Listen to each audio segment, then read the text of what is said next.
Select here, there's Thresh and Elise banned by CLG, Zach that first banned by Immortals, and I have the pleasure of not one, but two analysts to help me break down this draft. My job is going to be very easy in this game. Yeah, we see a lot of jungle bans early, Zach and Elise. I see CLG as a team that bans, or that is willing to flex Maokai in the mid of the top lane, and Immortals is a team that banned Maokai and Cho'Gath yesterday, so I wouldn't be too surprised if I see Immortals ban out the big tanks here. Well, there's Galio actually banned for CLG, so even more tanks actually getting targeted here. Kind of interesting to see also the jungle focus. We already highlighted Dardoch and Xmithie are going to be pretty big as far as the overall impact on this game goes. And Immortals' last ban is Caitlyn, so a lot open here for CLG in their first pick. I feel that if CLG wants to pull out one of those tank or jungle matchups where the top laner assists the jungle matchup, for example, Cho'Gath here is a really good flex for if Dardoch wants to counterpick the jungle matchup, or if he wants to hide the pocket rengar pick that he pulled out last match. Yeah, it feels like CLG is willing to flex either the Maokai or the Cho'Gath in either direction, so I'm a little surprised they banned the Caitlyn, but you almost have to against Stixxay because of how good Stixxay and Aphromoo are in that bottom lane with Caitlyn plus anything. I think so as well, and Immortals kind of confusing me a little bit here with these first two picks. I mean, Jarvan, perfectly solid. You can flex at jungle, but almost always seen top, and it is one of Flame's big picks. And Jhin is a perfectly good pick, but if I ever see something like a big tank like Cho'Gath as the first pick, I'm almost instantly like shied away from wanting to pick something like Jhin, because he just cannot bust through the sheer amount of health or resistances there. I feel that Immortals, after seeing the Cho'Gath pick, they're going to opt for a very aggressive top jungle matchup on their side to try and counter and abuse the Cho'Gath's immobility. Yeah, and the thing we have to keep in mind is Xmithie did play jungle Jarvan, even if Jarvan is Flame's one of two most played champions along with Renekton, so a lot of flexibility still left on both sides. Well, Trist and Taliyah, the next few picks there for CLG, but I like that CLG here is trying to protect the Cho'Gath with the potential Taliyah pick, because with Taliyah in the mid lane, it allows for their team to have roam pressure and mid pressure. Like that as well, and I think Pobelter may actually answer here with a relatively mobile champion, not quite as good as Taliyah, but when he has the package, Corki is good, and Pobelter's played a lot of this champion this weekend. Yeah, he played it multiple times in victories yesterday, and it just spews damage, especially it feels like for Pobelter, able to get to the late game and use his package very successfully in all of his roams. As Mike was talking about Taliyah protecting the top lane, Corki can technically do the same thing up top as well. There's a Nab and from Immortals, so starting to target that top side, but I think you're already sensing the power of something like a Cho'Gath or Maokai in the draft, because of course you can flex. I know, MikeYeung, when we were talking earlier, you've heard like Cho'Gath may be a better jungle pick, but that doesn't mean you can't put a top lane as well if you can kind of find good matchups. Yeah, the value of the Cho'Gath pick in draft is that it can be used as a flex, and you can wait to figure out if Immortals wants to show one of the jungle or top picks first. Well, Blitz is actually one of their bans, which is kind of curious, and Rumble's going to join the list there for CLG, so a lot of different things kind of being signaled here, but last ban Bard's going to get another phase 2 support ban, and I have no idea what Immortals want here in this phase. They have a lot of flexibility left because we know that the Jarvan can go jungle or top, same with CLG, so that's why that second ban phase felt so kind of shotgun style, just trying to hit a bunch of big-time champions. This will tell us a lot more about what Immortals is doing. What do you think about the Karma there, Mike? It's something we haven't seen much of lately. I'm not completely sure exactly where Karma's going to go here. We have seen in the past that Karma in the support role can be really valuable in rotations and just getting around the map and utilizing that mobility, especially against a team like Cho'Gath, where the Cho'Gath can be punished for just being run all around. Well, looks like MikeYeung's read was correct. CLG finished their draft. There's the Soraka once again for Aphromoo, but rengar last pick again for Dardoch, kind of feinting the flex with the Cho'Gath jungle all the way through the draft, but setting up once again for a pick that Dardoch is just so well known for. And I mean, we haven't seen that many assassin-style junglers, but certainly if anyone's going to succeed on a pick like rengar, it is going to be someone like Dardoch. Man, and with the Shen, we do know that they flexed the Jarvan to jungle. With the rengar, we know the Cho'Gath is going top. I'm a little concerned about Immortals' damage with the Jhin as their main marksman up against the Cho, but the Corki helps that out a little bit. Either way, excited to see another Aphromoo Soraka as he pulled it out yesterday as well. Yeah. As for this draft, I feel very confident in Immortals' top side of the map because the Jarvan and Shen have very easy setup for the Cho'Gath dive as well as just ganking the Cho'Gath overall. And rengar would have to do a tremendous job with the jungle pathing just to protect the Cho'Gath alone. And we've kind of seen this already. I mean, one of the issues I think with Cho'Gath top is that even though it is very strong, once you get out of lane and have all your farm and your items, you're kind of a sitting duck for a jungle. I mean, I feel like, Mike, you kind of look at this matchup and be like, well, I'm just going to camp top lane all game and kind of reap the benefits of Cho'Gath. He's not really able to do very much in that 1v1, or 2v1 especially. So what we're looking here for is how Dardoch uses his pathing and how he plays with Huhi to get topside control, vision control around mid, so that Cho'Gath has an easier time, and just so that bot lane as well, Tristana and Soraka can just survive until the late game phase.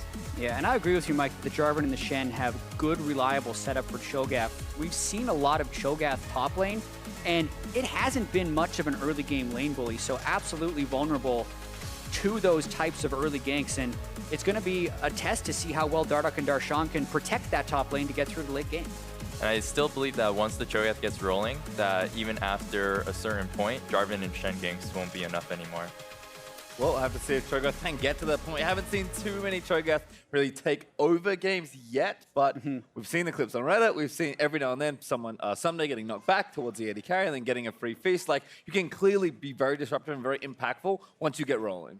Yeah, and just so everyone knows who he had a quick DC, we should be getting into the game very shortly.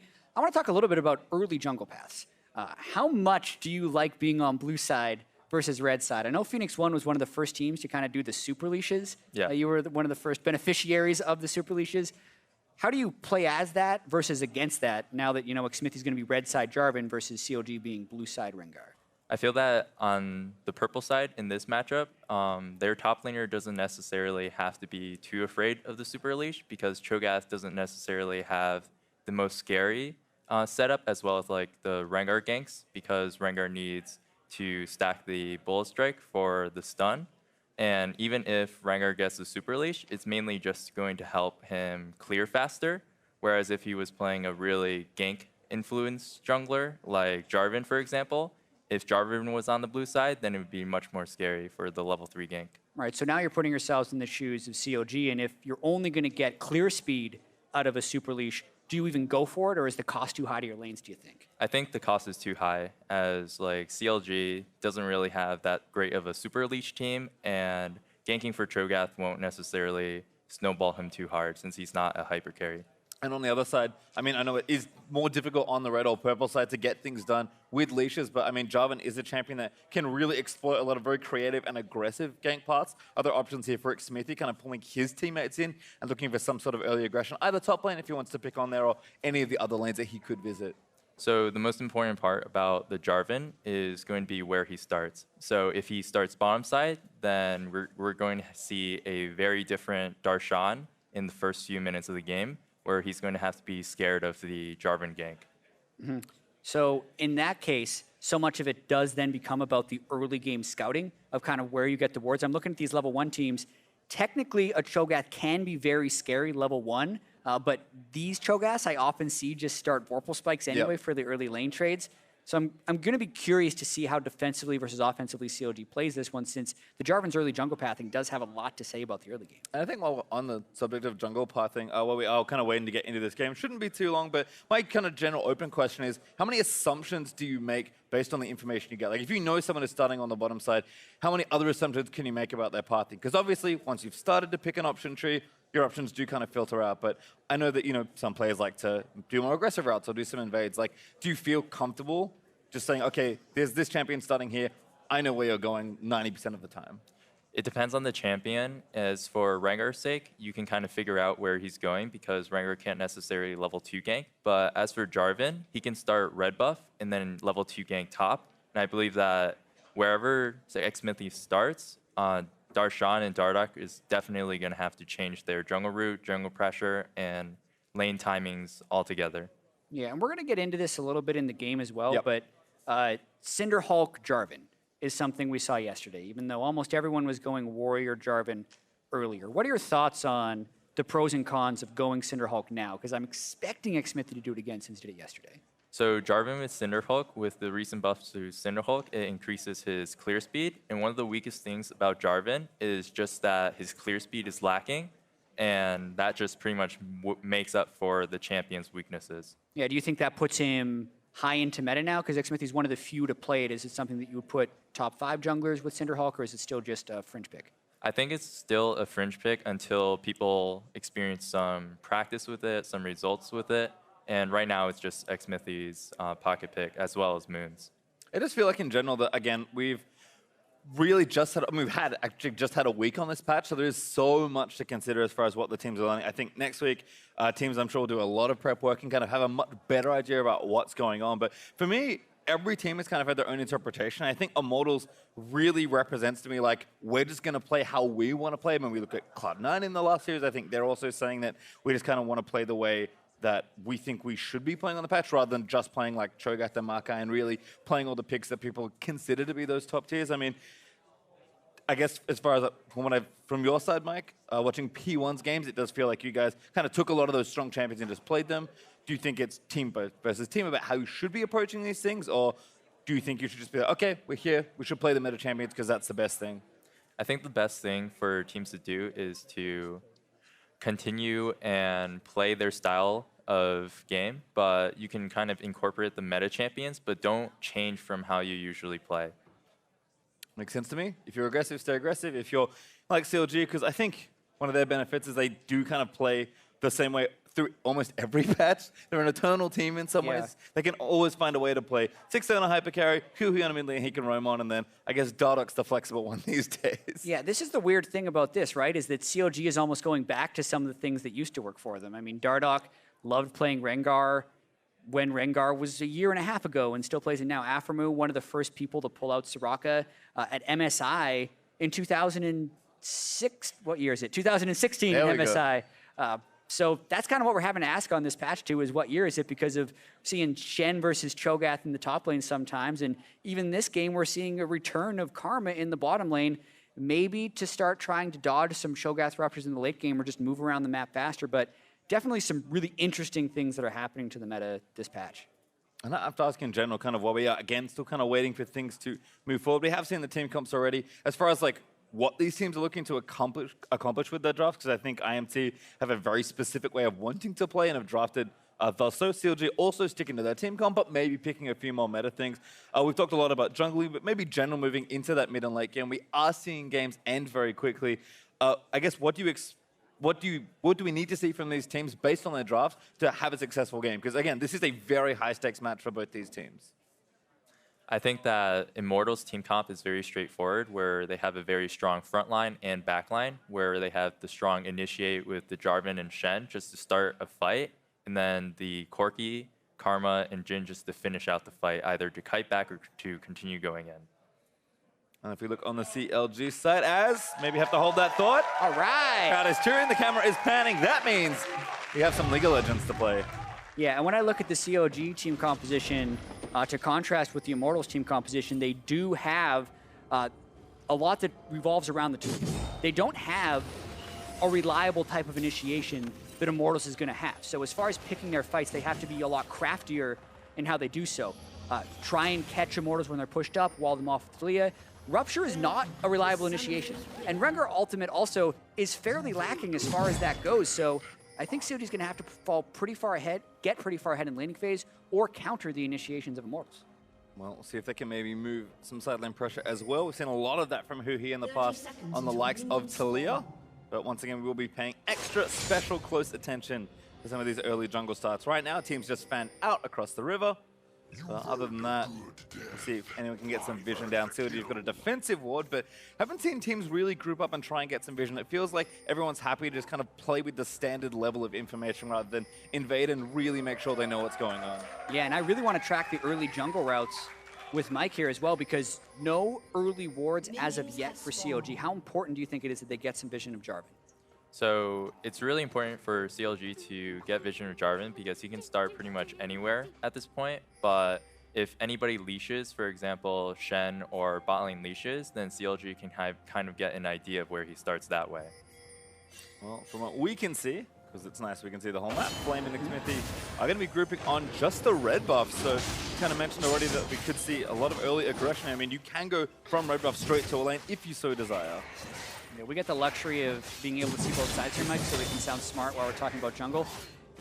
That was a very fast clear of Raptors, pretty much without assistance on Rengar, so Dardoch's going to be experienced up pretty quick. Yeah, so with Rengar, you always want to start in early camp like Raptors because of his AoE Q clear, and that just allows him to get that extra edge onto the Jarvan. Looks like maybe an invade actually from Xmithie. He does have a ward to put down, although actually wrapping around back to mid lane, so gonna try something here with Huhi. Oh, level 2 though, easy for Taliyah. Pobelter going straight in for it. Now Huhi gonna pop the ghost and try and run away. EQ not gonna land. Flash from Xmithie doesn't quite connect, but Huhi does burn both summoners there. Yeah, I mean, Huhi was ghosted the whole time, so even though Xmithie tried to flash follow, he just wasn't moving as fast as Huhi. And now I think Xmithie's in a pretty big debt, wrapping around on the red buff gank. Mike, what can Dardoch read off of that early gank from Xmithie, and where does he go from here? So Dardoch in this situation can read off of Xmithie's route in his entire route at this point of the game, where he has a few options to either just do Raptors or go to his bot side of the jungle. And right now, he is predicting if he comes to the top side, then they can just do the counter gank or just do the solo gank. The rupture. Dardoch gonna move in here. Darshan already hit that first Q. Taunt's gonna miss, but Flame will flash away to safety. Great bit of pressure though from Dardoch, and credit to Darshan for hitting that very tricky skill shot. Yeah, I wonder if they're going to try and pressure more. Still teleport up on Flame. This is kind of buying time for Xmithie to get back in the jungle. He knows the gank was with top lane, and he's just going to farm back up.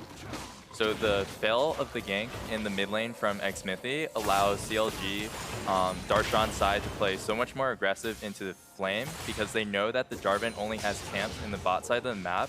And you can see here that Darshan is just pushing the waves in and just making Shen have a difficult time farming under tower. Yeah, Darshan is going to leave and maybe get some vision down as Dardoch clears his left side of the jungle. Have a quick look here at the jungle proximity of Dardoch versus Xmithie. Not too many massive differences. Maybe mid there for Dardoch being the one that sticks out immediately. Yeah, always curious to have that read against enemy junglers. Mike, you played against both Xmithie and Dardoch. Did jungle proximity stats mean anything to you, or does it pretty much just a feel of junglers? And do you notice any tendencies from either of these guys that you can just guess where they're going to be during a game? So whenever you're playing a game, the stats don't necessarily matter outside of the game. And when you're in the game, everything that matters is just how the lanes are playing out. So which lanes are pushing, and the matchups matter much more than the players. The Cody Sun and Olleh getting some shoved in here. They do check in with the bottom lane. Certainly going to again be kind of hammering that jungle focus for the next 5 minutes or so, but pretty stable 2v2 it feels like here. I mean, Stixxay and Aphromoo just want to farm. Soraka's not too threatening as far as her 2v2 presence goes. Looks like Cody and Olleh trying to play aggressive as Xmithie sneaking into that top side of the map looking for a lane gank. Yeah, this is what we talked about earlier. The potential low mobility of Cho'Gath, but it's a flashless Shen and a flashless Jarvan. So here, CLG's top laner isn't very gankable because this gank can be predicted very easily. Ooh, very nice from Dardoch. Go leaps onto Pobelter, forcing the flash. Bowler is going to miss as a result, but feels like every time Dardoch's entering a lane, he's getting at least a summoner spell out of it. Really efficient stuff from this Rengar. Yeah, pretty unlikely as well, I feel like. A lot of times Rengar waits till level 6 to get the really big ganks off. Just being able to walk into 2 lanes and get 2 flashes sets up his level 6 really well. Dardoch still looking to pressure it wherever he can. Only one camp that we can see, but Dardoch is going to walk in and check it. He's going to see the Raptors, but hadn't seen Xmithie just yet. He's not far away, though, as Dardoch. He's going to try and start this camp. Xmithie now spotted him, no sneaking around, but Dardoch does have his smite, able to take that away, and Xmithie just kind of has to watch. Going to leap back in now, but Pobelter not even there just yet. Dardoch taking low, though. Jarvan doing a lot of damage, going to force that flash out of Dardoch. So this is really interesting because even though Dardoch used his flash, they get so much of a lead everywhere else for CLG. Because CLG was able to steal the Jarvan's Raptors. Face check here from Huhi is kind of problematic, but here's the other way. Xmithie's just, all right, I'm out of there anyway. But as you can see, the early XP advantage kind of across the map, CLG feeling ahead here. So what I was talking about before is since Dardoch was able to take the enemy Raptors, this makes it so Jarvan can only do bottom side camps afterwards, and CLG can kind of read this type of path. So you see here that Aphromoo is playing much safer, and then Darshan can just get the perma shove continuously.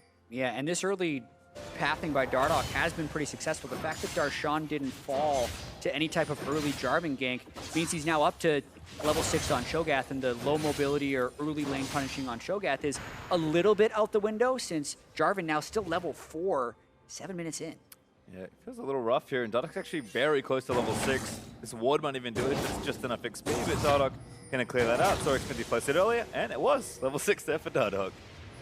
6 off a ward. Dangerous to stick around for red buff, but definitely tempting. How do you avoid the greed there, going for red buff? I feel like I would want to take it, but this is definitely why I'm not a jungler. Let's see who's going to shove this lane back around Dardoch. We'll see where that first ultimate does go, but overall efficiency feels to be up here for the rengar. Xmithie is going to take this red, but Dardoch at least got vision down before leaving that area. So again, Xmithie just being really well tracked here. This first 7.5 minutes of the game. Always important to keep track of these junglers, especially when they can be as threatening like Jarvan or rengar. One interesting thing in this game is that Dardoch is having a very high jungle proximity near the mid lane and the top lane, and that's all just to protect the early game Cho'Gath. And here we can see that bot lane, CLG's bot lane top is just to play defensive and just to play alone in the 2v2 situation. Yeah, there's not many ganks you're going to pull off with a Soraka lane. Soraka doesn't exactly lend to the most you see, not to mention you're up against Karma. So I do like what we're seeing out of CLG for sure, having Dardoch babysit that side a little bit and then just playing the map properly where they have the advantages. All right, so now it's kind of the point we're expecting where the whole top side for both teams can kind of come alive here. Xmithie able to take down that crab. Not 6 just yet, but we'll get it relatively soon. Dardoch level 7 though, so really power farming through the rest of it. But Pobelter did just pick up the package, and we've already seen Immortals as a team use this very well together. Pobelter going to pick up blue, and we'll see where they look to threaten with this first kind of big cooldown available. Yeah, and really interested to see the incredibly early execution is calling out of Cody Sun. If it was any carry other than Jhin, I wouldn't like it, but because Jhin pretty much just builds a bunch of long swords anyway, this fits in pretty well to his style. Still going to hurt his damage against everyone else though. Looks like they're just farming it out here in the bot lane though, so that'll be good news for Stixxay. He's already got that BF sword ready, helping him shove out those waves. Aphromoo doing Soraka things. Good chunk of damage though. Actually, Olleh going to go in for it. Ignites down. Cody Sun can line up the ultimate, but Aphro going to try and protect himself. Bullets going in. Needs to land it, but Aphro burns the ultimate. Great buster drop from Stixxay. Going to turn off that ulti. Yeah, really close trade right there. Cody, with the Average Blade, no, he's going to reduce a lot of the healing Aphromoo can do. That's why Aphromoo tried to hold off on his wish, but CLG save all of their summoners. Now they are at danger of a package from the mid lane, though. Pobelter no longer has it, but he did a little while ago. Not sure how he lost it, but seems to have used it somewhere else. May have just timed out. Doesn't last that long as Dardoch kind of threatened here in that top lane again. Darshan getting taunted under the turret by Flame. That's a lot of damage. I think we're going to call off the tower dive at this point. Looks like Xmithie was also around here, so maybe not the best idea. Anyway, looks like Huhi also moving up. So CLG again trying to threaten with all of that mobility now that Pobelter's package is worn off. Oh, Stixxay gonna get bound up again, maybe by Olleh. So much pressure here from the IMT duo. Yeah, and at this point, now that they're taking so much pressure, how does this dictate Dardoch's state of mind right now? Because the dual lane is getting pushed in 2v2. Does he change it up, or how does he play? So how Dardoch has to play now is still continue to get mid priority because Taliyah can force his pressure around all the entire map. Get aggressed on here though. Pobelter moving forward. Shen is going to move it. Dunk there from the Cataclysm. Dardoch tries to hop out with the taunt. He's going to connect, and first blood over to Pobelter. Now Immortals had the same idea of mid priority win there, and they are smashing this bottom lane with that Average Blade purchase. Olleh gets a flash out of the deal. Flashing forward. He's coming though. Who are you going to ride down? Look for it, Olleh. Backing onto Stixxay, but it's a 3v2 technically. Aphro still healing it up. It's a heal burn by Cody. Might keep Olleh alive. Pobelter TP's down, but it might be too late. Olleh already dead. Dive might continue though. Xmithie's Jarvan is on the way. Gonna keep going for it. Could be a dive set up here for Immortals. Wave is in. This looks very dangerous for CLG. Aphromoo looks to be the target. Root lands in. Aker gets all 3 of them. Cody gets Aphro. Everybody dies. Perfect dive for Immortals. Oh man, if we worried about the Jhin not having damage from the Average Blade, well, he just got a little bit of gold back. That's 3 kills plus the first turret. Feels unlucky there for Dardoch, I think, as we watch this dive again. I mean, great counter, I think, here from CLG to try and make something happen, but IMT with a great answer. Yeah, you can see Stixxay just being trapped against his turret. Pobelter keeps him there, and the patience of Xmithie's knock-up here, knowing there's a lot of summoner spells potentially down. Still 2 flashes. They both flashed into the EQ. Questionable from a retreat perspective right there. Here we can see the value of mid and jungle priority because CLG, since Dardoch was the one on the retrieving side where Immortals was able to win through the Jarvan gank onto the rengar, they were able to move down with an extra member, and that just turned the fight, and they got first tower off that. And I don't know if this is just something that I'm observing in Xmithie that might be a bias based on the play I've seen from him, but he does strike me as a player that's really good at setting up for situations like that, really understanding when he can gank, what the timings look like, and then obviously in those spots execute well. So maybe not traditionally a gank-heavy jungler, but certainly sets them up when he needs to. Dardoch, though, trying something of his own, but pretty easy one from Immortals just to walk away from. Yeah, I see it's really difficult for Dardoch to try and get back into the game right now. Mike, if you were the rengar in this situation, how would you try and get back in anything? Because bottom lane was losing, mid lane priority's kind of been lost. Where's his avenues back in? So his avenue is pretty much based off of Immortals' misplay, because with their current team comp, it relies solely on the Rengar initiate. So the Rengar would have to initiate or counter-initiate based off of an over-aggressive play by Immortals. Seems like pace isn't slowing down for IMT anytime soon. 2,500 gold in the lead. We're going to try and siege down this other turret. I mean, we thought Cho'Gath was going to struggle with some jungle pressure, now sitting in an actual 2v1.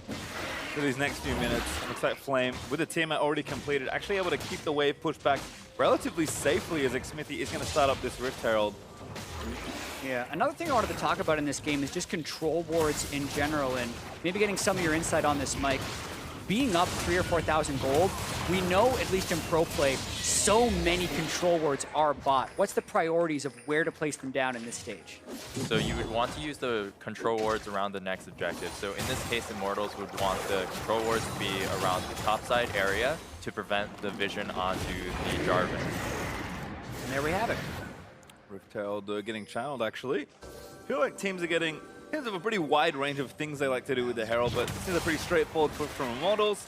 Already had it prepped up with Cody Sun and Olleh, so Xmithie just going to make it even faster. As the Herald's going to smack that down, and still a decent amount of health actually can maybe try and push down for a second as CLG is still trying to chew through this bottom outer turret. Yeah, Herald pushes better than Trist, in my experience. That is correct. This is a really tough situation for CLG to be in. Rotation kind of just catching him here. Darshan actually might even be in trouble. Knock up there from Xmithie. Not too tanky on the Cho right now, but Huhi is going to ride in. He traps the Herald in. So CLG going to stop the rest of that shot, but Cody actually going to try and get a snipe down here. Aphromoo also in the area, able to heal up his teammates. Huhi eats the last bullet, but that might be enough to actually take the turret. Nice ult from Cody. Going to force them off, and Immortals do take the next objective. Immortals really smashing. Not only do they have 2 supers completed already, they also have a large lead in turrets. A lot of advantages in their favor. And I want to credit all of this due to Xmithie's early game decision making. And even after the failed level 2 gank, he was able to come back through a really great read onto Dardoch, where he was able to catch out Dardoch, and then they were forcing the advantage in the bot lane with Jhin and Karma to a 4-man dive. Has certainly been some great execution here from Immortals as they're moving through into the mid game, and fortunately now the first 10 minutes are over. A lot of that early jungle piling kind of out the window in some ways. I mean, those early decisions certainly cascade into the mid game, but kind of what's the next thing for a jungler sitting at maybe the 15-minute mark here, Mike? Because I think the easy stuff is like, well, I know how to jungle early in my pathing, and I know how to make late game decisions around the big objectives. But what are the things you need to look for both on offense and defense given the situation? So in this situation, it's really going to be down to team play. So the shot caller of each individual team or just the combined effort is going to decide if they win the mid game. Is going on to Dardoch. They're both going to ride in. It's going to force a flash out there after the package, but trapped into the pit. Dardoch going down. Xmithie grabs the kill. Yeah, and there was Pobelter using his package again very effectively. You're thinking the next objective may have been the Mountain Drake, so you'd want to set up that with controllers. Maybe that's why Dardoch was up on the top side, but Immortals just ahead of the play once again. Now they push mid. Happy to take the pick and try and transfer it here into mid lane turret. Wave clear's pretty good. Stixxay and Huhi able to help out there, but Like you said, Mountain Drake still up for grabs, so a pretty easy transition down. As Cody actually might just start this one up solo, gonna hit it, but Xmithie gonna roam down as Pobelter continues to apply pressure. Priorities looking rough here for Huhi is. That should be a Drake over. Always wonder exactly how different teams prioritize the Drake. Because I think at some point, you should just take them when you get the chance to. But obviously, different Drakes have different priority. Mountain Drake being up first in this game 17 minutes in. I mean, this was such a game played around turrets. Mike, Mountain Drake 17 minutes, pretty abnormal. Why do you think it happened in this game? I feel that it's just a really good dragon at this point in the game because we have Baron coming up in 3 minutes, and Immortals is going to use this Mountain Drag to just get Baron control, and they're going to most likely use this Baron pressure to either bait CLG in or to get secure Baron for themselves. Well, looks like, again, still shoving down mid. IMT working on that last turret, but 3 turrets to 1 already, with 1 outer still remaining. This is the easy one for Immortals to grab. Xmithie's going to group back up. Nice wave coming through, and already 4 up with Flame ready with his teleport. No ultimate, but should be just enough with the Mountain Drake's help to try and knock through. Huhi's wave clear, though, able to keep that at bay. Looks like Immortals kind of favoring some vision on this left side here. Yeah, absolutely love Knight's Vow as an item on this patch. Feels like gives you all the stats you need. Not to mention Cody Sun is fed, now more protected on that. And just setting up around the next objective. Look at all the control wards they have already purchased and have total control of this side of the jungle for one Baron spots. Is there a worry here, kind of in the jungle matchup right now? Because we do consider Rengar, you know, certainly a very snowbally style of champion. I mean, Mike, should Dardoch be kind of concerned here that he hasn't been able to get that snowball going, given how good Xmithie's early decision-making was? This is the worst case scenario for Rengar in this situation because half of this jungle is taking control of with vision wards and pink wards, so in this sense, he can only farm from 1 quadrant of the jungle. Yeah. Then he can only make plays, you'd think, on a side lane because they're going to lose all the team fights, but then he's trying to make a side lane play against Shen with Baron being up soon. It's just a bunch of bad cases. Darshan is running in here. Righteous got it in onto Olleh. Huhi also going to cut him off. Goodbye, Dardoch. Gonna get a trinket stack finally. A big opportunity there by CLG to catch Olleh, and it's pretty much off an opponent misplay. Olleh doesn't need control over that part of the map right now. They need control around Baron and mid lane priority. So that's the one place where Dardoch was going to be, and he makes a play. Dardoch actually going again into Xmithie, going to try and get even more stacks. TP in from Flame though, because Immortal's going to try and force CLG away. CLG looking for the turret. Stixxay firing in, but no minions left, so extra armor really hurting, and Darshan's going to have to back off. Flame TP's in to save the turret for now. Aphromoo trying to heal up, still has a refillable potion. They really want to get that turret. CLG, the one way they play with Soraka is just set up shop and hope you win a sustained war. Well, they knew Dardoch was there, but that could be a mistake. Xmithie goes down to Darshan, who burns that ulti, able to take the rest of the health. Good shots there from Cody, but not enough to take down the Cho'Gath. And feels like a bit of a mistake there from Xmithie. CLG camp that brush, take the turret, and get the pick, and now Flame is going to get knocked back in as well. Cody's slowed by the rupture, but Flame's going to be fine in the front line. Yeah, and this is what CLG was hoping to be able to do at 20 minutes without a gold deficit, because that's kind of how their team composition works. We know they don't have a large amount of crowd control, but they have the ability to win the sustained game. If they can just camp out in front of a turret, have the big beefy Cho'Gath tank all the skill shots, sustain everything else up with the Soraka, and try and force Immortals to set up bad initiations, that's how CLG would want to play. So, Mike, I have to ask you, kind of given that the map opened up again in that midsection, is Dardoch kind of opened up more to do some farming? Because you said earlier the issue is that he just couldn't get out of a single quadrant of his jungle. Is there more space now that CLG have a bit more map room? Or do they still need to kind of continue taking out turrets and get even more space to farm with? So I feel that CLG is still in the deficit and the disadvantage due to the tower lead that Immortals has right now. And even though that just came back for CLG, it does help them because it does give them more time, and Immortals has lost control of the top side of the jungle. DOSBlade as well could help out here. Dardoch with that first major item completed. Going to be looking to assassinate some people. We've seen him already this weekend tear through them squishies, and there's a good, I guess 3 good targets on Immortal's side here for him to try and assassinate. Flame probably not going to die in that side lane though, so Dardoch going to again have to play smartly to deny that vision and try and find the necessary picks. Yeah, and Immortals lost a lot of ground when Olleh got picked and they lost that mid lane turret, because they had secured the Mountain Drake, and they had secured control wards in CLG's blue side jungle and essentially starved Dardoch away from that quadrant of the map. So when that play turned the other way, it means Immortals has to set all that up again. Yeah, correct. And Immortals had that all set up for the Baron play coming at 20 minutes. So it was really unfortunate that Xmithie and both Olleh got caught out in a perfect scenario for Immortals. Darshan rushing in again. Righteous Glory hasn't been the item on every Cho'Gath, but if we were thinking maybe CLG's engage could have been a little bit better, Righteous Glory is one way to go about it. Certainly curious there as Flame takes some damage, but he's going to be A-OK. CLG just clearing out vision here. Immortals just still trying to hammer away at this turret. Needs a couple more shots and looks like this might be enough. Have to dodge out from the damage of Huhi, but there we go. Able to take that down. Darshan's Righteous Glory not back up and going to need a pretty big rush to try and take it down. In fact, Huhi, they're going to cut him off. Cody Sun with a flash. Pobelter flashes out there as well. Two good sums there for Huhi. As Olleh evaporates. Dardoch able to chase one down with his ultimate. Darshan even going to flash in. Looks for Xmithie, but the silence does not land after the J4 flash.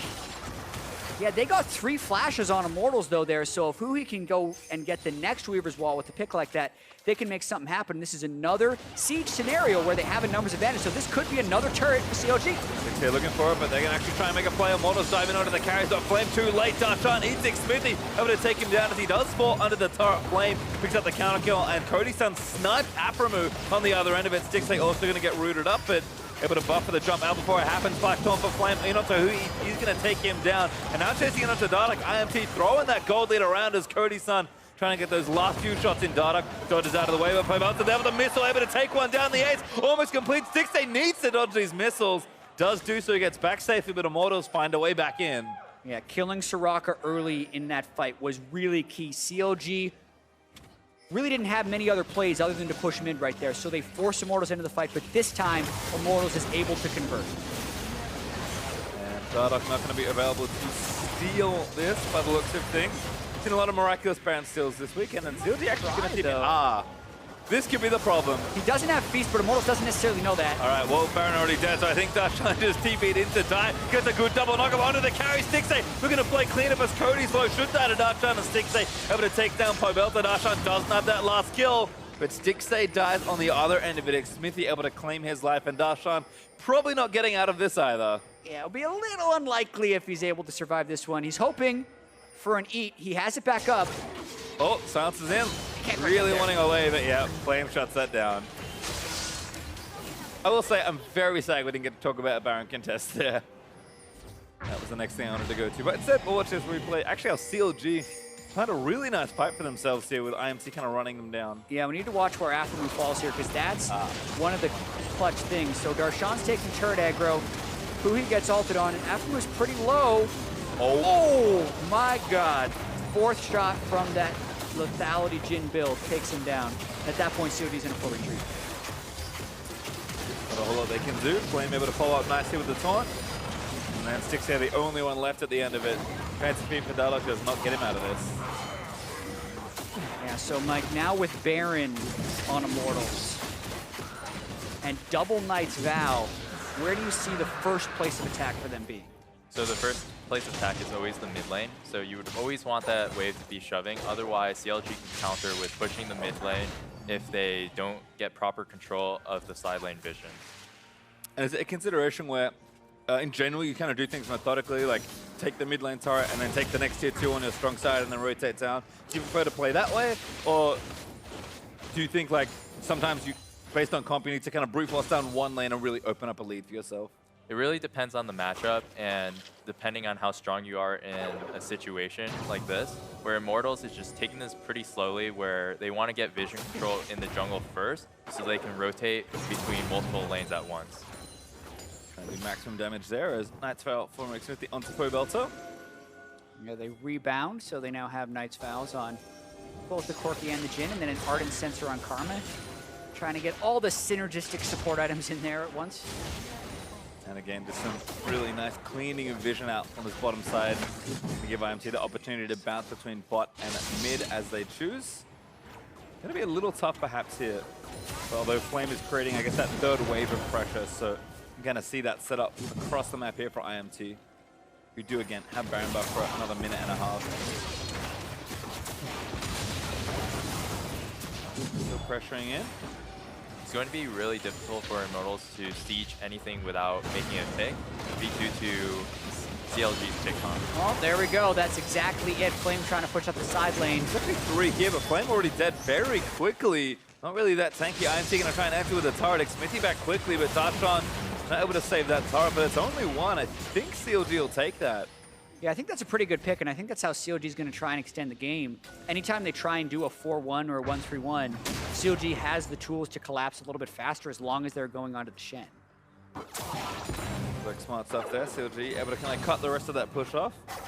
And IMT, despite taking that mid turret, will be able to again buy some more time. Looks like Pobelter attacking bot side for now, but Cody actually, yeah, gonna have to run. Xmithie looking to protect him, but now he's the one kind of caught out. Silent stop. Rupture isn't quite gonna land. He actually dodges out of the way. Is he gonna fight it out? 3v3. Darshan popping the stone plate as Xmithie into Huhi eats him down with the stone plate damage helping out. And Aphromoo helped out with the wish as well. Cooldown's getting burned as Huhi low. Root's gonna land in. That could be a pick there for Immortals, but not enough damage from Pobelter. Now Dardoch's gonna leap back in as Flame. Gonna try and save his life. Great buster shot there from Stixxay. Able to keep Pobelter out of the way as Flame still diving and looking to take down Aphromoo, but Dardoch looks to move the snare back through. Darshan playing zone control as the root lands in onto Flame. It's just damage everywhere. It's actually enough to kill the Cho'Gath finally as Flame not quite there on the top. Pobelter does have enough with the missiles. Dardoch coming back in, takes down Cody. Pobelter though got a triple kill out of the deal as Stixxay trying to chase down the last 2 carries. Dardoch ate Cody Sun at the end of that fight as well, though, so he's pretty big on rengar. Interesting how CLG did actually kite that out long enough to make it a 3v3. It's not quite over yet, even if Immortals has that large goal lead. I have to wonder, what is the role of a rengar at this stage? Because obviously you're looking to assassinate, but if you're not there yet on item thresholds, what's the best thing Dardoch can be doing? Is he should just be patient, perhaps? So patience is really key for a champion like Rengar because you always have to hold on to the ultimate until the perfect moment where the AD carry wastes his flash or overextends. And this fight, you can see a bit of a gargoyle stone plate battle. Xmithie used it early, so Darshan wants to hold his eat, but it drops. Darshan uses his zone and then eats them. And then these fights are really all about reaching the Soraka or just applying the grievous wounds to who you're focusing. Olleh can't get it on everyone at once. It's the Jhin, and he's the only one to have it. Stixxay played that beautifully on the backside to disengage for a while, and then right here is where Pobelter picks up the triple kill, but the patience that Mike just talked about on Dardoch's Rengar, right? He waits for his ultimate, needs to proc it, it's gonna get his Duskblade proc when he jumps on Cody Sun, and can't really overdive, otherwise they'd kill him through, but completely bursts him down before Pobelter can pick up the end of his triple kill. Nice stuff there. Again, Dardoch still kind of moving into those next few items. Doesn't have his third just yet. And on the other side of that jungle matchup, Xmithie kind of very tanky. I mean, I asked what his role is, although hold that thought as Dardoch poking down the bot lane. But Flame, I think recognizing this, is going to back off and play it safe. So we're going to look at Dardoch. He's looking for those key targets in his moment. What's Xmithie trying to do here? I mean, full tank Jarvan, I imagine you're just trying to soak up as much damage as possible, but didn't look that easy versus the Cho'Gath. So Xmithie's role in this team comp is just to choose the right fights. And that's going to be the most important thing, whether they get onto the Soraka or a really priority target, and just to avoid the Cho'Gath just entirely. I also want to point out there's been a lot of rebinding of the Knight's Vows. Yeah. Because even though they kind of have their designated guy they're binding to, if he's not there in the team fight, you can actually rebind in a team fight if your Knight's Vow guy dies, so to speak. So they're doing it very actively to make sure they always have it running. Kind of smart there. One of those items that rapidly picked up in popularity, I think, to the happiness for a lot of our color casters here. Finally, everyone's buying Knight's Vow. Yeah, maybe not to the happiness of all junglers now that you are in servitude to your carries. How do you feel, Mike? Do you like Knight's Vow in your carry, or are you just like, nah, man, let me carry this game? I think it's a really great item right now because the stats are really good by itself as well. And you get that extra healing. And Cody? Darshan back in, but Cody's safe. See how IMT looks to re-engage this, if at all. You can kind of see that CLG are struggling to find clean initiations because they really just have Darshan pops right to Scully and runs at them. It's pretty telegraphed. Yeah. And they no longer have that, so yeah. Now it's Immortals trying to find the right play. Immortals still with the gold lead. Playing down mid lane, actually, but CLG are trying to really threaten this Baron. I mean, Cho'Gath is a champion to enter the metagame so recently. How much of his presence changes kind of your math around big objectives like Baron? So pretty much CLG can choose when to Baron as long as they get a pick. Well, looks that pick maybe for Immortals is the go. There's actually Dardoch down. That's one of two potentially, but Flame going to go to the backline. Huhi getting shot massively low as Pobelter still throwing in missiles. Stixxay though up to the side, hitting onto the tank. Pobelter went a little too far forward, got kited out, but he's GA. He's going to pop on by time. Stixxay falls to Flame and Darshan caught, and the rest of the team should be going down here as well. All clear for Baron as IMT take 3 kills for nothing. Yeah, not too common of an item for the Corki, but the GA on Pobelter comes in huge right there as he's willing to overcommit and get some critical kills for Immortals. Now Baron over to them. Ocean Drake up if they want to, but again, looking to maximize their attackers. We'll watch this one again. Yeah, I mean, we're talking about who can pick whom right here. Dardoch still very squishy. Xmithie even sweeps to make sure he's not the one getting picked off. Gets enough CC onto Dardoch that Pobelter can jump in and finish this one off. Flame then ults in, gets a catch onto Huhi, and most of CLG's damage is in retreat. I think this is the beauty of Immortals team comp compared to CLG, where Immortals can choose exactly what fights they want, where CLG has to be on the retrieving side of things. Yeah, and we've seen before Immortals have the Baron in a pretty big gold lead, and then they set up the 1-4 and got collapsed on by CLG. Mike, what do you want to see Immortals do this time so that their Baron actually has a big power play? It's really important for Immortals to coordinate their waves to hit at the exact time as every single other wave, so Shen doesn't get caught out through the Taliyah and the rengar ultis. So you see here that Flame is going very slow, just in case that happens again. I think Jatt was definitely very careful. IMT though taking that tier 2, so Flame's going to have to speed it back up. Titanic Hydra should make pretty short work of those waves. And again, can join with teleport if you need to, and ulti in just a few. Yeah, that's the big thing. Worst case, Flame can join a 5v5 CLG. He's tried to initiate his 5v4 rather than him just dying on his own. Certainly needing to crack some inhibitors though. Oh, Dardoch, very cute. Steals the blast cone away. Oh, maybe not that cute. Almost gets himself killed for it. Trying to kill time. Immortals now with the Shen, but they have everyone in CLG in vision, so they can push with impunity. Pobelter's so strong at this stage. He's able to chunk down that turret with Cody beside him. I mean, having 2 marksmen's pretty good when you're in any sort of siege situation. So IMT just going to rotate back towards mid, and we'll start a different set of pressure here. Just trying to crack as many inhibitors as possible. I mean, is that the goal here? Or are we just trying to... Yeah. Goal is also to kill the Nexus. That too. Another thing that Immortals can look for is just the summoner spell timings for Taliyah in the Tristana and the Soraka here, where Jarvan's ulti can be very valuable in this next fight. I'm actually curious that I imagine it changes on different teams, but kind of who's responsible for those timings? Maybe just speaking from your perspective, Mike. Just coming from my perspective, it's everybody's responsibility depending on who sees it. Okay. That's the team thing there. It's Darshan, you know, to Xmithie, silences him down, but relatively tanky. Rupture's good. They're going to try and eat him down. That could be a kill, but not enough as Flame's ulti able to help out and save him. Dardoch, though, still looking for that flank as Darshan getting low. Jumps in onto Olleh. Not enough, and he flashes out. And now IMT turn around. Great wall from Huhi, though. Going to cut them all up, but Cody Sun's got Flame in front of him to try and fight it out. Now going to get silenced, but damage not quite enough from CLG. Cody now going to let it rip. Probably not going to get a kill. Darshan, a big meat shield. Dardoch, though, eating that last bullet. Taking a pretty sizable chunk of his health as Flame. No, Pobelter, I think, going to TP back in. Doesn't matter who it is. It is actually Flame, but IMT able to take down this next turret. And Pobelter is so strong, just forcing everybody out with maybe 1 or 2 autos. Yeah, that's one big thing about this team is while Cody Sun is getting the lethality snipes on the squishy targets, it's Pobelter who's shredding the tanks in the front. Oh, Xmithie gets out of there. Cody, oh, never mind.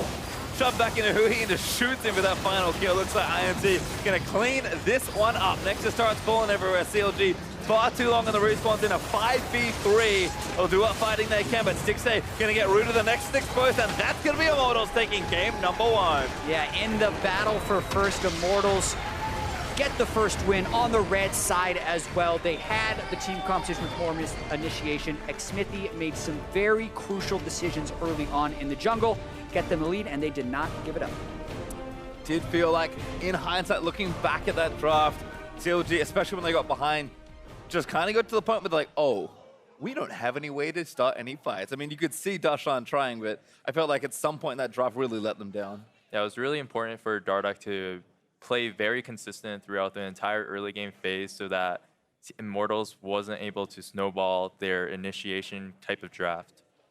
Unfortunately, the opposite happened, where Xmithie, again, making some really smart decisions to get himself back into the game. And then I think for me, I'll remember that dive in the bottom lane, getting a 3-man knock-up and really snowballing the game. Yeah, I love watching Xmithie, especially this split, seeing him in a different environment than CLG. I feel like he's kind of really coming into his own, playing against both these teams. Xmithie, what is it like to play against this guy? Because he feels like he does different things than other junglers do.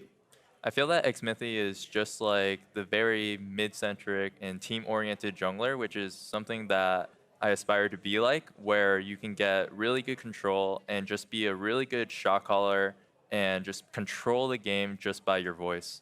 And kind of on style, do you think Dardoch maybe falling too far back into more of the assassins? I mean, we've seen him play tanks. He's clearly willing to be more of a team player, but do you think he's just like, give me rengar, I will carry, and he's maybe indexing too far into that tendency again? I feel like that this game's early game and just the snowball from Immortals came down to Xmithie reading Dardoch in that really crucial moment onto the left bush of the mid lane fight. Oh, it makes a lot of sense there. But before we go over game one, I'd like to say thank you to MikeYeung for joining our cast. But now we're going to throw it over to the analysts to get their thoughts on the game.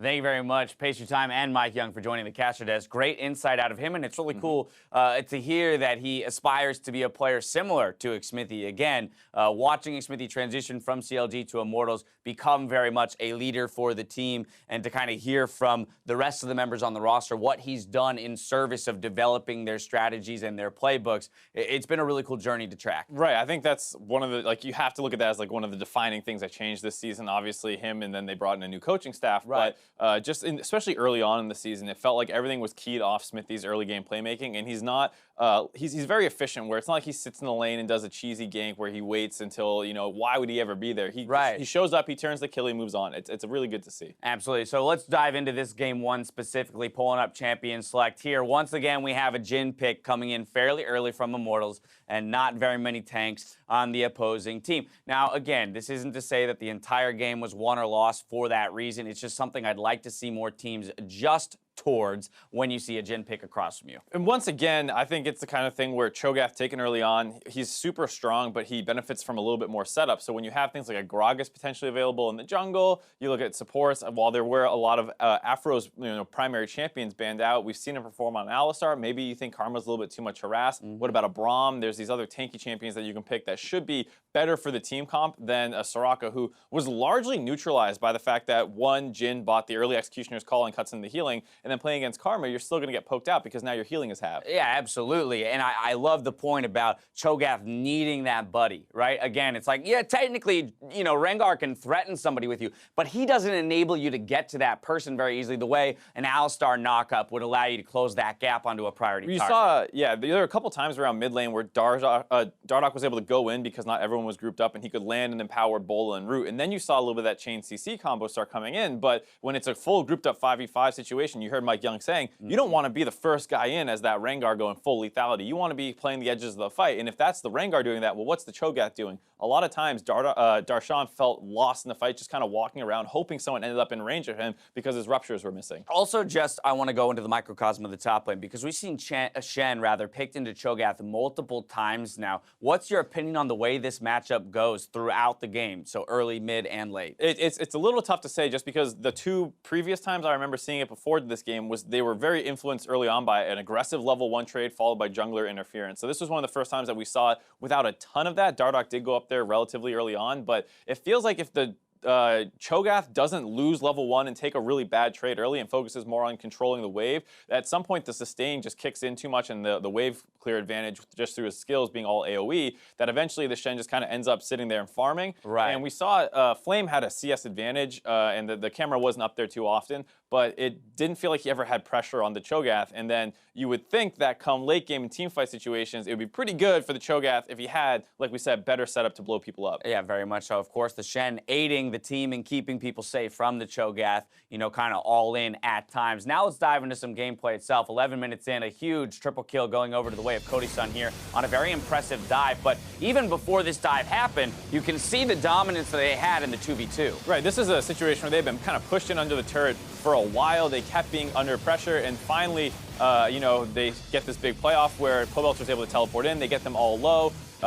They try and get the recall off. Maybe you can pop more heals, but that's just going to put the Soraka low, and they end up in this nice, perfect line where some of them try and flash over, but Xmithie set the flash up to angle himself properly to make sure that all of them are underneath that. Huge triple knockup. The bouncing grenade grabs a couple, as well as the I think it was the third shot. Actually, it wasn't the fourth shot. Right. But either way, Jhin ends up with a triple kill, and now, against this relatively squishy team comp, your lethality Jhin is completely online. Exactly. You run into that issue where you don't have the health to absorb what is essentially true damage coming through on a lot of your targets because of the lethality that he was able to build up. And that said, you could see that CLG's comp still worked relatively well. They had a lot of siege potential around mid lane. They forced around there a couple times, and Olleh got picked off once, and then Xmithie got picked off. And because they do have that chain CC threat with a long-range Tristana and a Soraka to heal, you see where the comp kind of works. To me, that speaks to the competitiveness of these two teams, though. Oh, yeah. The fact that they are our two first-place teams, because when we saw that triple kill go over to Jhin, I turned to you, I was like, well, this game's over. Yeah. And credit to CLG, they extended this game with multiple one fights of their own, and they definitely made this difficult for Immortals to come away with a victory. Right, you put that advantage against a lesser team. Immortals rolls over this game. This time around, CLG able to find opportunities.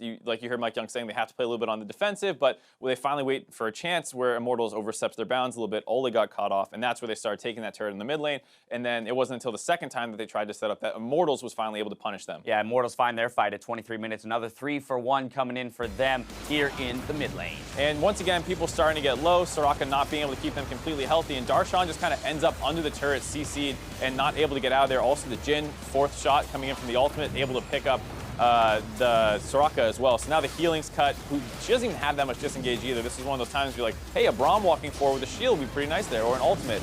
And instead, it just leads to this long chase down sequence where Immortals picks up 4 members by the end of it, and then they're able to turn on the Baron right after. Yeah, to me, it's just, again, it's about how forgiving these comps are in terms of execution. And when you have fewer tanks, as soon as Darshan gets Shen taunted under turret and focused down, the rest of the team has no choice but to retreat now because they don't have anyone to sit behind. Whereas again, on Immortals, fine, one of your tanks goes down in the Jarvan, you still have the Shen. If the Shen goes down, you still have the Jarvan. At least there's that secondary, barrier between our backline and your threats. And this is the thing, is you aren't 100% sure, because we're still not 100% set in the meta. We've watched a ton of games at this point, but everyone's doing such different things, it's hard. When you talk to me about the Shen Cho'Gath matchup, I'm like, well, I've seen 3 games of it, and it went different a couple times. Right. So I'm not 100% certain, but in theory, it seems like tanks do have the advantage on the current meta because they just offer you, like you said, so much of a buffer when you make a mistake, as well as so much of an ability to punish when someone's caught out of position. We saw Someday illustrating that very well earlier in the day. Yeah, Cody Sun picking up player of the game on the Jhin. Again, the triple kill comes through. The fantastic purchase of the Executioner's culling early on. I love to see that against Soraka's. I wish I saw it more often. But more importantly, I want to note moving into game 2 that CLG is opting to make a substitution. Omar God will be coming in place of Dardoch. What's your feeling on the substitution? Because, again, with how competitive that game was, it looks one-sided gold graph-wise, but we saw multiple plateaus here where CLG was, showing some prowess here in the game. I'm not sure Dardoch is the reason they lost this game. No, I don't think I would agree. I think you saw him able to find a couple opportunities. He had some good looks in the early game to get some flashes out of the laners, and then he unfortunately got picked off twice around the mid lane. But it's hard to say that's his fault without knowing the communication of it. And so Omar God comes in, and maybe this is an instance where the champion pools will differentiate a little bit more if he can play things like the Cho'Gath, the Maokai, the Gragas, the Sejuani, these more tanky-oriented junglers. Maybe you do see CLG actually pivot their team comps a little bit more. Right, this actually could be a case where we're using that 6-man roster more like the old style Faker versus Easy Hoon. We're actually going to put you in for specific champion pool reasons. We'll have to wait and find out in just a few minutes. We'll see if Counterlogic Gaming can fight back in our battle for first place, or if Immortals will pick up another 2-0. Don't touch that browser.